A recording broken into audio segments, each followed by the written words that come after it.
আল্লাহ তুমি মেহেরবানি করে আমাকে কবুল করে নাও। আল্লাহর কাছে ব্যবসায়ী ভাইরা ব্যবসার জায়গায় বসে আমার আল্লাহর হুকুম মতো চলেন, নামাজটা ঠিক মতো পড়েন, দেখবেন অল্প টাকায় বরকত অনেক বেশি হবে।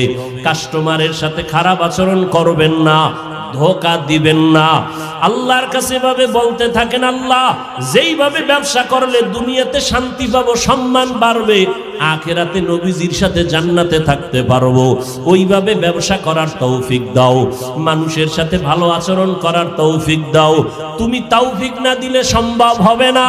এইভাবে তওবার নিয়ত যদি অন্তরে থাকে, তবে একটা চিরচরিত সত্য কথা, আবু জাহাল নবীজিরে 13টা বছর দেখলো, বয়ান শুনলো, নবীর সব কিছু জানলো, এরপরও কালেমা পড়লো না।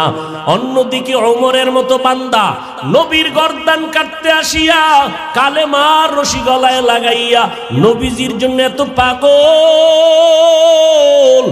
নবীর কাছে তওবা করিয়া জান্নাতের টিকিট নিয়ে নিল।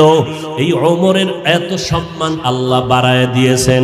ঠিক কিয়ামত পর্যন্ত আবু জাহাল থাকবে না ঠিকই, কিন্তু আবু জাহালের কঠিন অন্তরের মতো কিছু অন্তরালা মানুষ জমিনে থাকবে। হাজারো বয়ানে তাদের দিলটা নরম হবে না, তওবা নসিব হবে না, বরং বয়ান শুনিয়া বাইরে গিয়া বিরোধিতা করবে।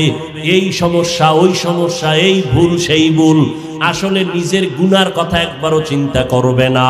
আর একদল বান্দা থাকবে কিয়ামত পর্যন্ত ওমরের চরিত্রের, এরা গুনাহ নিয়ে প্যান্ডেলে ঢুকবে। হঠাৎ করিয়া যখন জাহান্নামের ভয় অন্তরে ঢুকবে, তখন পাগলের মতো হয়ে যাবে। আমি কইছিলাম আমার জীবনটা তো এত খারাপ ছিল না।